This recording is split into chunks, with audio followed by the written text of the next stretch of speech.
गरीब साध साध सब नेक हैं, आप अपनी ठोरे। जो सतलोक ले जावेंगे वो साधु कोई और।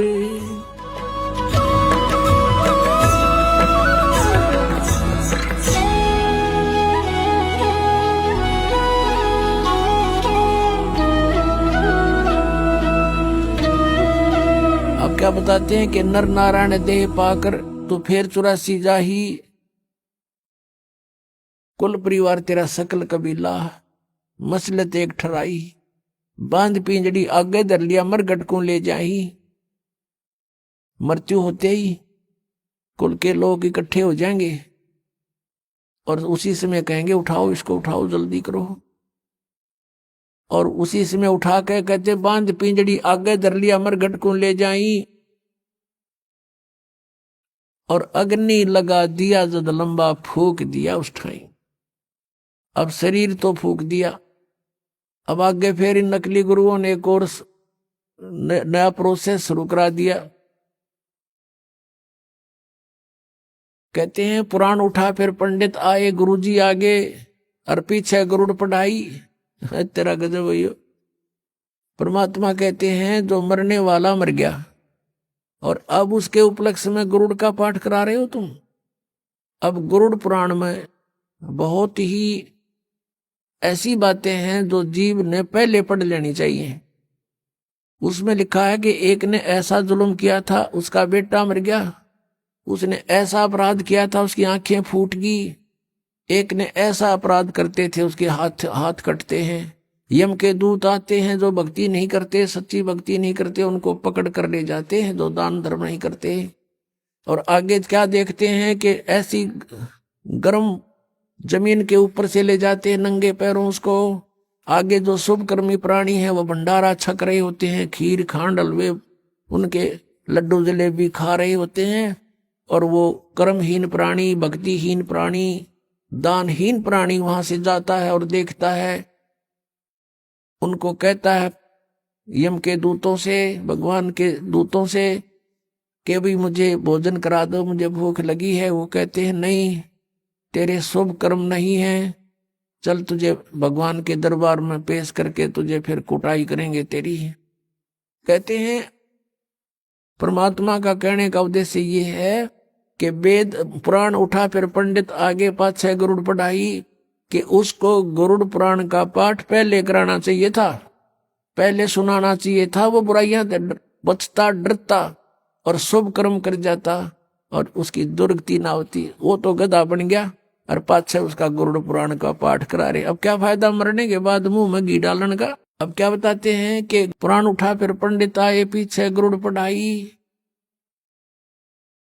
और फिर बताते हैं नर से तीतु पशुआ की जय, गद्दा बैल बुनाई। ये 56 भोग कहा मन भोरे की कुरडी चरने जाई। पुणात्मा परमात्मा ने हमें बताया है, वह सच्चाई है कि कबीर ये माया अटपटी और सब गट आण अड़ी, वह किस किस ने समझाऊं या कुएं भांग पड़ी। हमने इस काल के नकली इस सुख की भांग पी रखी है इस कुएं में, काल के कुएं में। और सबके एक जैसी ही बुद्धि होगी। जैसे शराब पिए हुए व्यक्ति या भांग पिए हुए व्यक्ति आपने चाहे 100 मिल जावे रास्ते में, उनकी एक जैसी भाषा होती है, एक जैसी चाल होती है। लटक दे किधर पैर टेक किधर इधर जावे, बोल रहे तो और में बोलेंगे। तो किसी ने बात करके देख लो, जिन्होंने नशा कर रखा वो एक जैसी भाषा जानते हैं। तो हम सभी को इस काल ने भांग प्या रखी है झूठे सुख की, और सभी हम इसी में इतने मस्त हो रहे हैं। और यहां परमात्मा याद दिलाते हैं जिसकी भांग उतर जाएगी। एक व्यक्ति शराब पिए पड़ा था और ऐसी गंदे स्थान पर गिरा हुआ था। फिर उसको उठाकर लाए घर वाले और सुबह फिर नहा धोकर वो गया ना, उसका छोटा लड़का बताता है साथ में, पापा शाम ना आप यहाँ पड़े थे। वो कहता मैं यहाँ था, यहाँ पड़ा थे तुम। बता, शराबी ने बेटा ने कहा पापा रात को आप यहाँ पड़े थे, और फिर वो कह रहे तेरा गजब वही है, इधर बहुत बुढ़ी जगह है। अब जब पड़ा था उन्हें टिट्टी पाक रहा था, जब उसको इस बात का पता नहीं था तो इसी गंदे स्थान पर पड़ा है। तो हम आज जिस स्थान में रह रहे हैं ये ऐसी सतिथि में रख रखे हमारे को, और जब यह भांग उतरेगी आपकी, आपका ताला बेली लाग जाएगी, अंतःकरण में उचाटी पैदा हो जाएगी। अब क्या है, इस काल ने तो हमारे को बुरी तरह फंसा रखा। पुण्यात्मा सचकर मान लेना, पहले तो दुख में पीड़ रखा, अब परमात्मा के दरबार में आओगे आपको सुख होगा, और सुख में फिर आपने सोचोगे ठीक काम चल रहा है, पहले थोड़े दिन में फिर भूल पड़ने लग जाएगी। तो इसके लिए परमात्मा कहते हैं सुख के माथे पत्थर पड़ो, नाम हृदय से जावे, बलिहारी उस दुख के जो पल पल नाम रटावे।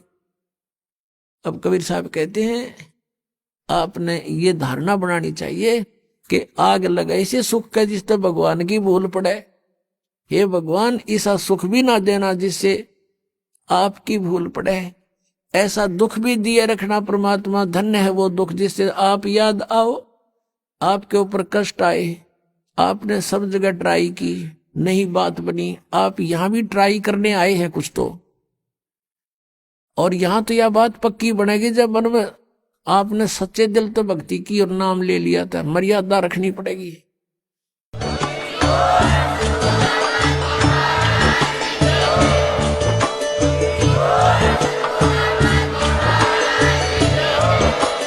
आप सुन रहे थे जगत गुरु तत्वदर्शी संत रामपाल जी महाराज जी के मंगल प्रवचन। अधिक जानकारी के लिए विजिट कीजिए हमारी वेबसाइट www.jagatgururampalji.org। संत रामपाल जी महाराज जी के शुभ आशीर्वाद से पूरे विश्व भर में 500 से भी ज्यादा नाम दीक्षा केंद्र हैं, जिन पर संत रामपाल जी महाराज जी द्वारा ऑनलाइन निशुल्क नाम दीक्षा दी जा रही है। अपने नजदीकी नाम दीक्षा केंद्र का पता करने के लिए संपर्क करें 8222880541।